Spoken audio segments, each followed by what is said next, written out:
और इस बीच बड़ी खबर, सीएम योगी आदित्यनाथ ने अफसरों को निर्देश दिए हैं, कोरोना की चेन तोड़ने के लिए पूरी सावधानी बरतने पर ध्यान दें। अनलॉक का मतलब स्वतंत्रता नहीं है। 1 करोड़ मानव दिवस सृजित करने की योजना बनाई जाए। 15 से 30 जून के बीच कार्य योजना बनाने के सीएम ने निर्देश दिए हैं। नगर विकास विभाग, ग्राम्य विकास विभाग स्ट्रीट वेंडर्स को पैकेज से जोड़ें। पीएम पैकेज से जोड़कर रोजगार उपलब्ध कराने के लिए मॉडल तैयार करें। श्रमिकों के लिए किफायती किराए पर सुविधा युक्त आवास की व्यवस्था हो। यूपी के निर्माण में प्रदेश में आए कामगारों का योगदान लिया जाए। यहां तक कि रोजगार सुलभ कराने के लिए सॉफ्टवेयर विकसित किया जाए, ये भी निर्देश हैं। इसके अलावा निगरानी समितियों को निरंतर सक्रिय रखा जाए। कोरोना पॉजिटिव मरीज का इलाज कोविड हॉस्पिटल में ही होना चाहिए। आगरा, मेरठ, अलीगढ़, कानपुर, फिरोजाबाद के मेडिकल कॉलेजेस पर ध्यान दें। ये सीएम योगी के निर्देश है। देखिए, लगातार टीम 11 के साथ में बैठक करते हैं सीएम योगी, और इसी बैठक के बाद में जो रिपोर्ट आती है उसके आधार पर अगले दिन की तैयारियां की जाती हैं और जो जो जरूरत पड़ती है उस हिसाब से फैसले लिए जाते हैं। अब गौ आश्रय स्थलों पर गौवंश के लिए सभी आवश्यक प्रबंध होने चाहिए, ये सुनिश्चित किया जाए। ग्रामीण और शहरी इलाकों में सैनिटाइजेशन का कार्य लगातार होता रहे, सीएम योगी के निर्देश हैं ये। और देखिए, बहुत ही मुख्य निर्देश हैं। ग्रामीण और शहरी इलाकों में सैनिटाइजेशन होता रहना चाहिए, पहला। अफसरों को निर्देश ये भी है कि लोग देखिए सोशल डिस्टेंसिंग को मेंटेन करें, और जो कोरोना की चेन है अब उसको तोड़ने के लिए पूरी तरह से आपको सावधानी बरतनी होगी। अनलॉक का मतलब स्वतंत्रता नहीं है। 1 करोड़ मानव दिवस सृजित करने की योजना बनाई जाए। 15 से 30 जून के बीच कार्य योजना बनाने के सीएम ने निर्देश दिए हैं। नगर विकास विभाग, ग्राम्य विकास विभाग स्ट्रीट वेंडर्स को पैकेज से जोड़ने के निर्देश हैं। उत्तर प्रदेश में लगातार प्रयास जारी हैं इस कोरोना की चेन को तोड़ने के, और इसी बीच बड़ा फैसला यह कि उत्तर प्रदेश में 8 जून से मंदिर, शॉपिंग मॉल्स सब खुलने जा रहा है। केंद्र की गाइडलाइंस के बाद में अब उत्तर प्रदेश सरकार ने फैसला ले लिया है। 8 जून को मंदिर खोलेंगे, शॉपिंग मॉल्स खुलेंगे, यानी धार्मिक स्थल खुलेंगे, मंदिर, मस्जिद, गुरुद्वारा खुलेंगे। नोएडा के मॉल जीआईपी को भी खोलने की तैयारी है। मॉल में बिना मास्क के एंट्री नहीं मिलेगी। कोविड-19 के सभी नियमों का पालन होगा। 10 साल के छोटे बच्चे और 60 साल के जो ऊपर के लोग हैं उनको एंट्री नहीं मिलेगी, यानी छोटे बच्चों को प्रवेश नहीं मिलेगा, क्योंकि देखिए अब हाई रिस्क पर होते हैं छोटे बच्चे, उनकी इम्यूनिटी वीक होती है। सेम विद जो 60 साल के लोग होते हैं उनके साथ भी होता है। तो ऐसे में नोएडा के मॉल जीआईपी को खोलने की तैयारी है। मॉल में बगैर मास्क के आपको एंट्री नहीं मिलेगी।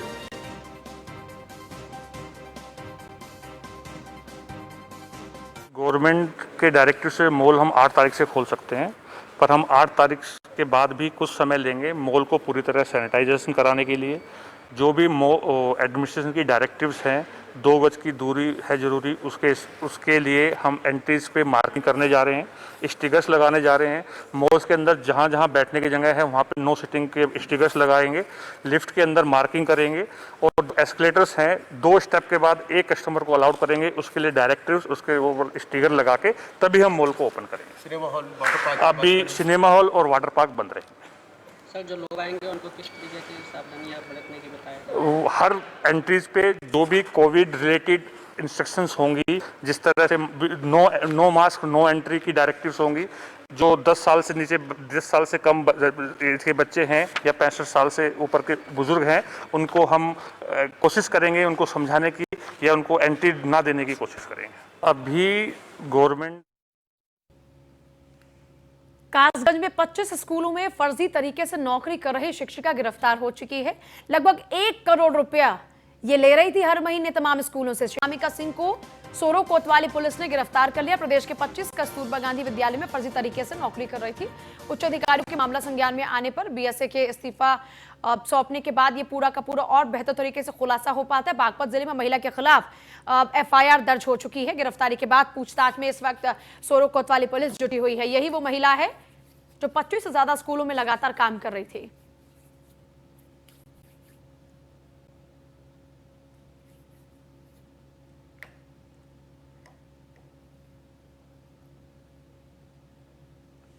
देखिए, ये बहुत बड़ा विषय था। शिक्षिका का नाम है अनामिका, और ये पूरा विषय चारों तरफ गूंज रहा था। अब आखिरकार इस पूरे मामले को लेकर तस्वीर साफ हो चुकी है। बागपत जिले में महिला के खिलाफ एफआईआर दर्ज हो चुकी है और लगातार पुलिस इससे पूछताछ कर रही है। गिरफ्तारी के बाद पूछताछ में जुटी हुई है सोरो पुलिस। शिक्षिका दरअसल 25 से ज्यादा स्कूलों में काम कर रही थी और जानकारी ये भी मिली कि लगभग ये 1 करोड़ रुपए महीने का इसी तरीके से उठा रही थी तमाम स्कूलों में काम करके। ये इस तरह की जानकारियां सामने आ रही थी। अभी देखिए, क्योंकि जब तक प्रेस कॉन्फ्रेंस के जरिए पूरी जानकारी साझा नहीं की जाती है तब तक ये पूरा का पूरा विषय इसी तरीके से अटका रहेगा। लेकिन देखिए, एक साथ 25 स्कूलों के अंदर पढ़ाना अपने आप में गैर कानूनी है, लेकिन ये शिक्षिका पैसे कमा रही थी गलत तरीके से। बागपत जिले में इसके खिलाफ एफआईआर दर्ज हो चुकी है। शिक्षिका का नाम है अनामिका शुक्ला और हमारे साथ आयुष भारद्वाज जुड़ गए हमारे संवाददाता कासगंज से। आयुष, इसकी गिरफ्तारी के बाद में क्या कुछ खुलासे अब तक हो पाए सोरो पुलिस द्वारा?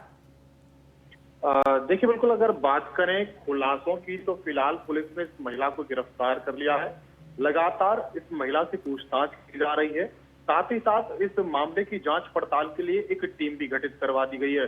वहीं आपको बता दें, ये पूरा मामला इस तरीके से कि ये एक शिक्षिका 25 स्कूलों में एक साथ शिक्षण का कार्य किया जा रहा है। बताया जा रहा है कि अब तक लगभग 1 करोड़ रुपए का वेतन ये ले चुकी हैं।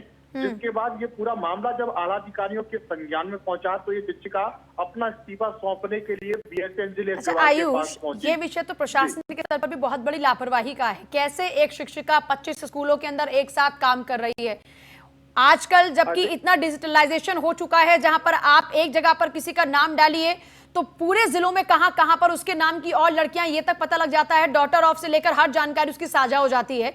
इतने बड़े स्तर पर लापरवाही हो से गई। देखिए, अगर बात करें लापरवाही की तो इसमें पूर्ण रूप से शिक्षा विभाग की पूरी लापरवाही इसमें सामने आ रही है। अगर उन्होंने पहले ही इस तरह का संज्ञान लिया होता तो इतनी बड़ी लापरवाही ना होती। और देखिए, सबसे बड़ी बात यह है कि एक साथ 25 जिलों में एक साथ शिक्षण कार्य करना बहुत ही मुश्किल है, लेकिन ये सब यूपी में संभव है। शायद यही बात रही। आयुष, इसका मतलब साफ हुआ कि दोषी इकलौती ये शिक्षिका नहीं है, इसके साथ कोई और ऐसा बड़ा नामी गिरामी चेहरा है जो लगातार इसके लिए स्टैंड ले रहा था। वरना आप आम तौर पर जाइए किसी कार्यालय में, आपके नाम पर सुनवाई तक नहीं होगी। और ये मोहतरमा 25 स्कूलों में काम कर रही हैं, जबकि ये तय है कि एक शख्स 25 जगह पर मौजूद नहीं हो सकता। ये सैलरी हर जगह से उठा रही हैं और काम भी ये नहीं पता कि एक जगह पे भी कर रही थी कि नहीं कर रही थी। देखिए, अगर बात करें किसी बड़े चेहरे की तो महिला से जब पूछताछ की गई तो महिला ने किसी मैनपुरी के रहने वाले एक शख्स का नाम लिया है। उसने बताया है कि महिला से उसने पैसे लिए थे, उसके बाद उसकी नौकरी लगवाई थी और उसी का जो हाथ है वही कई और जिलों में भी सामने आया है। जी, मतलब अपनी नौकरी तो कर रही है और महिलाओं की नौकरी लगाई, वहां से भी कमीशन खोरी कर रही है। जी नहीं, बिल्कुल। देखिए, जो महिला से बात की गई, महिला ये कह रही है कि उसकी नौकरी एक शख्स के द्वारा लगवाई गई जो कि मैनपुरी जिले का रहने वाला है। फिलहाल उसको नहीं मालूम वो कहाँ रह रहा है, लेकिन उसने एक मोटी रकम इससे वसूल कर इसकी नौकरी लगवाई थी 25 जगहों पर। और जी, हैरत की बात है। पूरा का पूरा झोल है इस पूरे मामले में। आयुष, बहुत शुक्रिया। कुल मिलाकर इस पूरे मामले को लेकर कोई भी अभी तक खुलासा नहीं किया गया। इससे तो यही इस वक्त कहा जा सकता है कि इस पूरे मामले को लेकर अभी तो कोई खुलासा ही नहीं किया जा रहा कि आखिरकार कैसे एक लड़की 25 जगहों पर काम रही, उसके बिहाफ पर कौन काम कर रहा था, किसने उसकी नौकरी लगवाई, कैसे एक लड़की का नाम चारों तरफ चल सकता है। बहुत ही छोटे से ब्रेक का यहां पर वक्त हुआ। ब्रेक के उस पार खबरों का सिलसिला जारी। और उत्तराखंड में कोरोना मरीजों की तादाद बढ़कर हो चुकी है 1245। उत्तराखंड में कोरोना के एक्टिव मरीज हैं 807। अब तक 422 मरीज ठीक हो चुके हैं उत्तराखंड में, जबकि 11 लोगों की मौत अब उत्तराखंड में हो चुकी है। उत्तराखंड में कोरोना के 31 नए और मामले सामने आए हैं। देखिए, अब उत्तराखंड में इस वक्त डेंजर जोन बढ़ रहा है। ऐसा हम इसलिए कह रहे हैं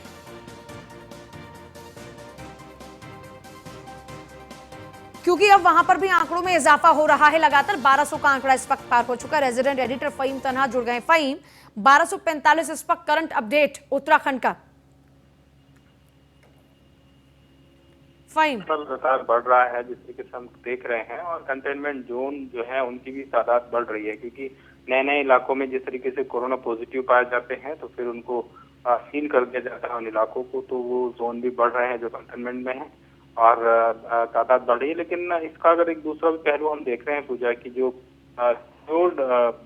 मरीज हैं जो ठीक हो रहे हैं उनका आंकड़ा भी बढ़ रहा है। तो एक तरीके से 422 अभी तक जो है वो ठीक हो चुके हैं। तो ये एक तसल्ली भरा आंकड़ा है, तसल्ली भरी एक रिपोर्ट है, दिन प्रतिदिन जो आ रही है। कम ज्यादा अलग बात है, लेकिन ठीक भी हो रहे हैं लोग।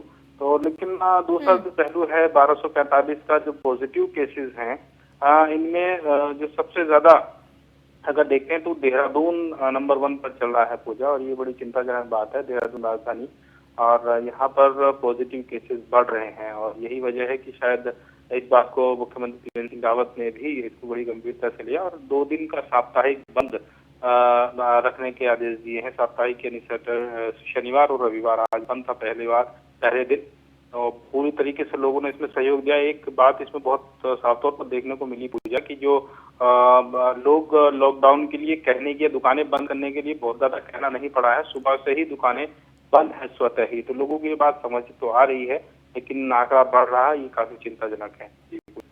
अच्छा, अभी तक कुछ पता चल पा रहा है कि कितना एवरेज से इस वक्त टेस्टिंग की जा रही है? क्योंकि अब लगभग 30 से 40 केसेस हम देख रहे हैं कि हर दिन आ रहे हैं सामने उत्तराखंड में।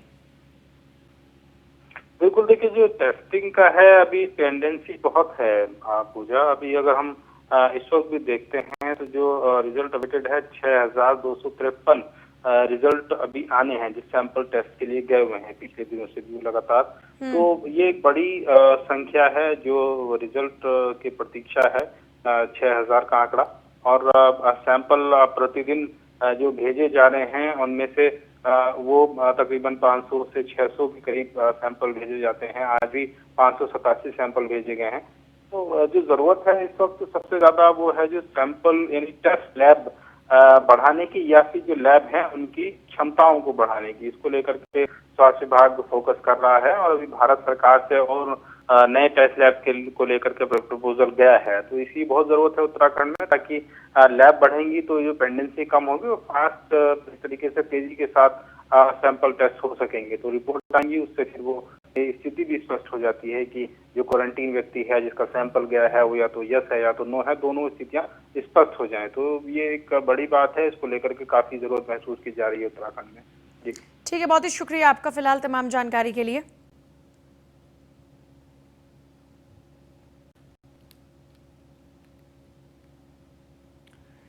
और देखिए, अब धार्मिक स्थल खुलने वाले हैं, मॉल्स खुलने वाले हैं। ऐसे में नोएडा में जिम संचालकों ने प्रदर्शन शुरू कर दिया है। नोएडा के सेक्टर 29 में जिम संचालकों का प्रदर्शन, ये तस्वीरें आप देखिए। अनलॉक के दौरान जिम ना खोलने की परमिशन न मिलने से ये लोग परेशान हैं। लॉकडाउन की वजह से पिछले 3 महीने से जिम बंद है। जिम संचालकों के साथ ट्रेनर भी प्रदर्शन कर रहे हैं। शराब की दुकान खोलने की अनुमति के बाद जिम खोलने की नहीं मिली परमिशन। जिम संचालकों की मांग सरकार जल्द दे जिम खोलने की परमिशन। लॉकडाउन में जिम बंद होने के कारण आर्थिक स्थिति खराब हो चुकी है। जिम संचालक प्रदर्शन के दौरान में तमाम बातें कह रहे हैं। वो ये कह रहे हैं कि हमारी भी अपनी फैमिली है, हमारा भी परिवार है। आप शराब के ठेके खोल देते हैं, आप अब मंदिर भी खोल रहे हैं, अब आप ऑफिसेज भी खोलने की अनुमति दे रहे हैं, फिर आप जिम खोलने की अनुमति क्यों नहीं दे रहे हैं? जिम भी खोलने की अनुमति सरकार दे, क्योंकि उनका भी अपना परिवार है जिसका भरण पोषण वो नहीं कर पा रही, क्योंकि 3 महीने से जिम बंद है। Open gym we have also family, ये देखिए। या फिर आप जिम का जो रेंट है उसको वेव ऑफ कर दीजिए। इन्हीं तरह के पोस्टर्स, बैनर्स के साथ में ये लोग अब सड़कों पर उतर आए हैं। सेफ ट्रेनर, देखिए आप, इनके जो अपने प्रदर्शन के दौरान में इनके अपनी टैगलाइंस हैं, वो टैगलाइंस आप देख रहे हैं, जिनके जरिए अपनी बात पहुंचाने की कोशिश ये लोग कर रहे हैं।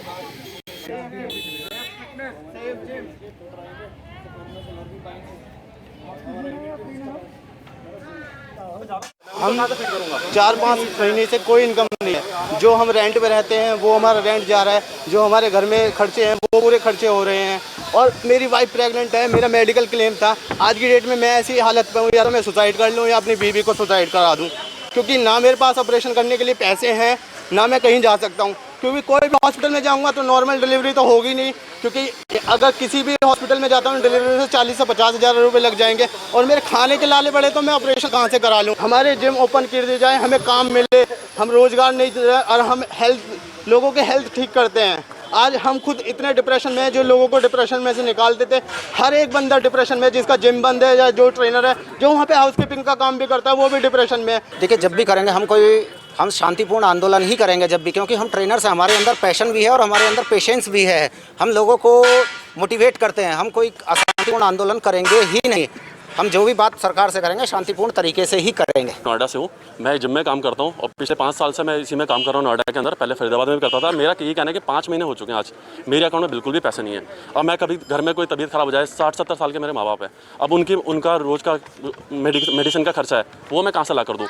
अब उनको भी चाहिए कि मैं कुछ करूँ, मेरे बच्चे हैं, उनके दूध के लिए वो पैसे चाहिए, कहाँ से लेकर आऊँ मैं वो पैसे। हमारे पास कुछ भी नहीं बचा, अकाउंट बिल्कुल खाली हो चुका है। बिजली का बिल देना है, पानी का बिल देना है, कहाँ से ला कर दें। अकाउंट में कुछ है नहीं। या तो सरकार को ये होना चाहिए कि हर महीने कुछ पैसे डालते रहे, हमें कोई दिक्कत। खबर इटावा से कम्युनिटी किचन परिसर में कर्मचारी जाम छलका रहे हैं। कैमरे में कैद हुई शराबी कर्मचारियों की हरकतें। कम्युनिटी किचन में दिन में खाना बनता है और रात में यहाँ महफिल सजती है।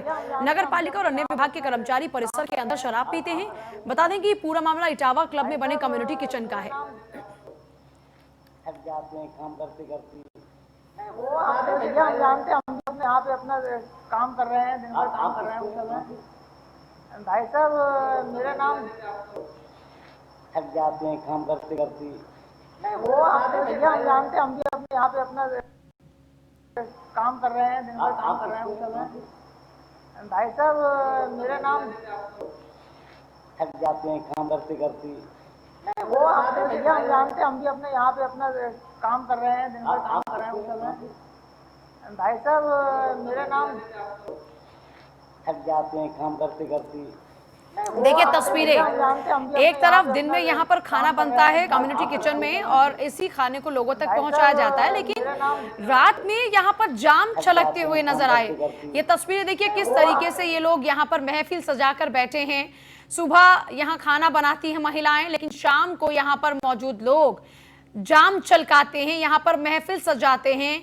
और सोचिए, ये हैरत की बात है कि जिस कम्युनिटी किचन को तैयार किया गया था ताकि यहाँ पर जो जरूरतमंद लोग हैं उनके पेट तक भोजन पहुंचाया जाए, उनके मुंह का निवाला यहाँ तैयार हो, लेकिन दूसरी तरफ तस्वीर एक ऐसी भी जहां पर जाम छलक रहे हैं उसी कम्युनिटी किचन में।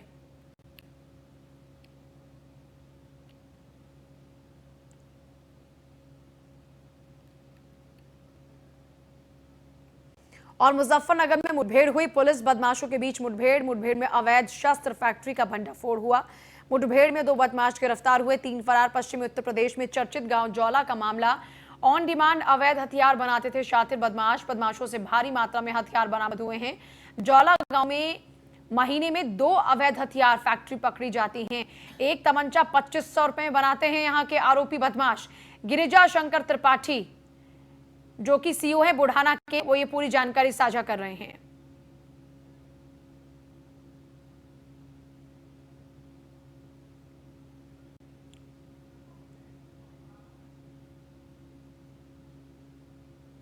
कल 5 तारीख को इंस्पेक्टर बुढ़ाना कुशलपाल सिंह को इन्फॉर्मेशन मिली कि जोड़ा के जंगल में ईद का खेत है, उसमें असलहा बना रहे हैं कुछ बदमाशान, शातिर किस्म के असलहा तस्कर हैं।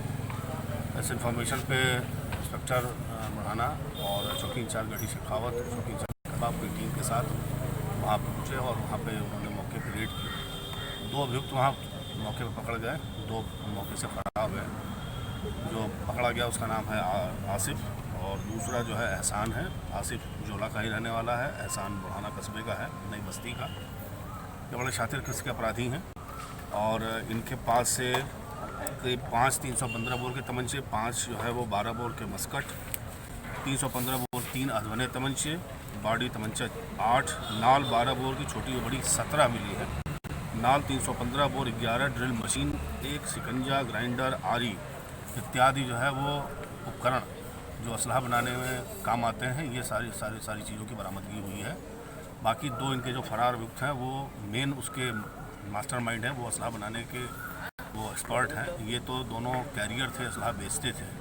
वो अभी पकड़े जाएंगे तो उनसे और भी जानकारी की कहाँ उन्होंने असलहा बना के किन के माध्यमों से बाहर कहाँ बेचा है। प्रयागराज में दिन दहाड़ी महिला से लूट, रिटायर्ड बीडीओ की पत्नी से चेन स्नैचिंग धाना।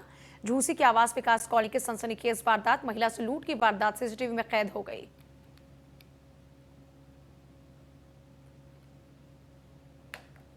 ये तस्वीर आप देखिए, चेन स्नैचिंग की यह तस्वीर है जहां पर एक बुजुर्ग महिला बिल्कुल यहां बैठी है और उसके बाद अचानक से एक शख्स आता है और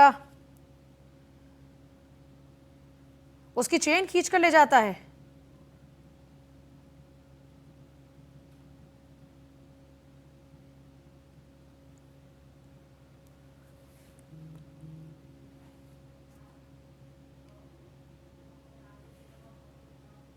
तो देखिए ऐसे एक महिला आराम से बैठी है, उसके साथ में एक युवक छीना झपटी करता है और उसके बाद पीछे से एक शख्स आता है जो बाइक पर सवार होता है और पूरी प्लानिंग के साथ तरह से ये लोग आए हैं। महिला बैठी है वहां आराम से, ये युवक आकर उसकी चेन खींचता है और वो बुजुर्ग महिला उसके साथ में दरअसल अपने आप को बचाने की कोशिश में प्रयास भी करती है, लेकिन यहाँ उसके ये प्रयास काम नहीं आते और अचानक फिर पीछे से एक और बाइक आती है जो कि पहले से प्री प्लानिंग के तहत एक शख्स को आगे उतारती है और वो चेन खींचता है, फिर वो उसको बिठाकर वहां से फरार हो जाते हैं और ये पूरी वारदात सीसीटीवी में कैद हो गई।